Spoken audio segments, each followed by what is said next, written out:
દહેગામથી Jitendra પંડ્યાની report છે। દહેગામ નગરપાલિકામાં board વિસ્તારમાં સરકારના ચાલતા અને પ્રાઇવેટ કામોમાં શ્રમ અને રોજગાર મંત્રાલય દ્વારા જિલ્લા કલેક્ટરને આદેશ કરી પ્રતિબંધ મૂકવામાં આવેલ છે કે હાલમાં 42 ડિગ્રી તાપમાનમાં કાળઝાળ ગરમીમાં અને ધોમધકતા તાપમાં શ્રમિક મજૂરો ખેત મજૂરોને બપોરે 1 થી 4 વાગ્યાના સુમારે કામ કરવા પર રોક લગાવવામાં આવેલ છે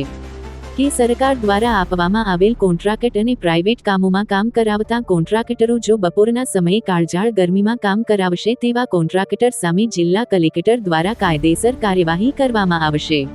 આ પરિપત્રનો સરકારી કોન્ટ્રાક્ટરો કે પ્રાઇવેટ કોન્ટ્રાક્ટરો પરિપત્રનો અનાદર કરશે તેમજ સરકારશ્રીના કાયદાના આદેશને કોન્ટ્રાક્ટરો એંસી અને જાહેરનામા ભંગ કરશે તેવા કોન્ટ્રાક્ટરો સામે કાયદેસર કાર્યવાહી હાથ ધરવામાં આવશે તેવો જિલ્લા કલેક્ટરશ્રીએ આદેશ આપ્યો છે।